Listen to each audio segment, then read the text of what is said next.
నమస్తే సార్, మీ పేరు? నా పేరు రామాంజనేయులు అండి. సార్ చెప్పండి, మనకి చంద్రబాబు నాయుడు గారు సూపర్ సిక్స్లో భాగంగా మనకి ఆంధ్రాలో ఉచిత బస్సు ప్రయాణం మహిళలకే అని చెప్పి ప్రకటించడం అయితే జరిగింది. దానివల్ల మన ఆర్టీసీ మీద ఎలాంటి ప్రభావం పడుతుంది, మహిళలకు అది ఎంతవరకు ఉపయోగపడుతుంది? మహిళలకైతే పల్లెటూరులో వాళ్ళకి బాగా ఉపయోగపడుతుంది అమ్మా. సిటీ కన్నా పల్లెటూరు వాళ్ళకి కొంచెం ఉపయోగపడుతుంది. ఏదైనా పనులకు వెళ్ళే వాళ్ళకి బాగా యూజ్ అవుతుంది. ఎందుకంటే రోజుకు 50-60 రూపాయలు ఖర్చు పెట్టుకుని ఆ 50-60 రూపాయలు సేవ్ అవుతాయి వాళ్ళకైతే. అంతవరకు బాగానే ఉంటుంది. ఆర్టీసీ మీద ప్రభావం అంటే గవర్నమెంట్ రియంబర్స్ చేస్తుంది, ఏదో ఒక విధంగా రియంబర్స్ చేస్తుంది అనుకుంటున్నాం. కానీ ఈ పథకం ద్వారా మనకి హైదరాబాద్లో అయితే చాలా గొడవలు అయితే జరిగాయి. ఇప్పుడు ప్రజెంట్ ఛార్జెస్ పెంచడం జరిగింది. అలాగే మెట్రో కూడా మేము మూసివేసుకుంటాము అని చెప్పి ప్రకటించడం అయితే జరుగుతుంది. మరి అలాంటి పరిస్థితి ఆంధ్రాకి వస్తుంది అనుకుంటున్నారా? అట్లా ఏం లేదు. స్టార్టింగ్లో కొంచెం ప్రాబ్లమ్స్ వచ్చినాయి ఆర్టీసీ మహిళలకు అన్నప్పుడు. ఏంటంటే గొడవలు ఎందుకు జరిగినాయి అంటే ఆటో వాళ్ళు మెయిన్ చేసినారు. మెట్రోకి అయితే ప్రాబ్లం లేదు, ఎందుకంటే నేను డైలీ పంజాగుట్ట నుంచి రాయదుర్గ్ వెళ్తాను. అసలు ఎటువంటి ప్రాబ్లం లేదు మెట్రోకి.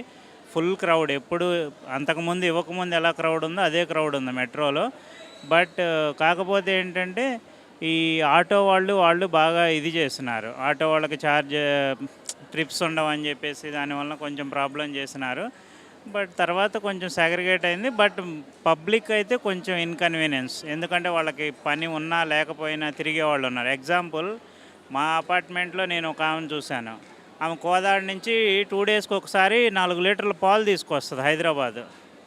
అది దానివల్ల ఏమి యూజో నాకు అర్థమైతే అవ్వలేదు. అంటే ఆమెకు రూపాయి ఖర్చు లేదు, ఇంట్లో ఖాళీ కూర్చుంటుంది, పాలు తీసుకొస్తుంది. ఇట్లాంటివి చూసినప్పుడు ఏమనిపిస్తుంది అంటే ఇదే గవర్నమెంట్ అని అనిపిస్తుంది. బట్ రియల్గా యూజ్ అయ్యే వాళ్ళకైతే యూజ్ అవుతుంది కొంచెం.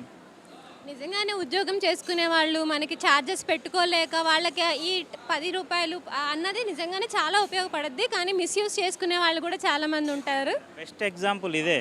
కోదాడ నుంచి 4 లీటర్లు పాలు తీసుకుని వీక్లీ ట్వైస్ వస్తూ ఉంటుందంటే అది బెస్ట్ ఎగ్జాంపుల్. మీరు దాన్ని హైలైట్ కూడా చేయొచ్చు, అది జరుగుతుంది. ఆటో కార్మికులు అంటే చిన్న కార్మికులు, వారికి ఈ సంవత్సరం మన గత ప్రభుత్వం 10,000 రూపాయలు ఇవ్వడం అయితే జరిగింది.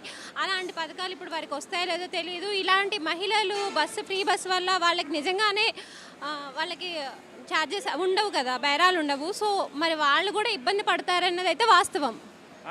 ఇనీషియల్గా పడతారు, కానీ కొంత వీళ్ళు ఏంటంటే ఇప్పుడు మేము అక్కడ అబ్జర్వ్ చేసింది ఏంటంటే ఫస్ట్ ఇనీషియల్గా వస్తారండి లేడీసు. తర్వాత రాను ఒక 5-6 మంత్ అయినాక ఆ క్రౌడ్లో ఎందుకులేని ఆటోలకు వెళ్ళిపోయే వాళ్ళు వెళ్తున్నారు. అది పెద్ద ప్రాబ్లం. ఇక రియల్గా అంటే పెట్టుకోలేని వాళ్ళు తప్పితే ఇప్పుడు నేను ఆటోకి వెళ్ళగలను, ఆ క్రౌడ్లో నుంచి ఎందుకు వెళ్ళటం అనేసి ఆటోకి వెళ్తారు, ప్రిఫరెన్స్ ఇస్తారు. ఇప్పుడు చూడండి 6 మంత్స్ అయిన తర్వాత ఆటోల వాళ్ళు ఏం ప్రాబ్లం చేయట్లేదు హైదరాబాద్లో. వాళ్ళ బిజినెస్ బాగానే ఉంది. బిజినెస్ బాగోకపోతే వాళ్ళు ఏం ఊరుకోరు. యూనియన్స్ ఫామ్ చేసేసి గవర్నమెంట్ మీద ప్రెజర్ తీసుకొచ్చేవాళ్ళు. ఎందుకంటే వాళ్ళకి బిజినెస్ నార్మల్గానే ఉంది కాబట్టి వాళ్ళు ఏం ప్రాబ్లం చేయట్లేదు ప్రస్తుతానికి. కానీ ఇక్కడ లోకల్గా మరి ఎలా ఉంటుందో, నాకు హైదరాబాద్ సిటీ కాబట్టి అక్కడ పాపులేషన్ ఎక్కువ కాబట్టి అలా ఉంది. ఇక్కడ ఆటో వాళ్ళకి ఎలా ఉండేదని చూడాలి. Okay sir, thank you. Okay, thank you.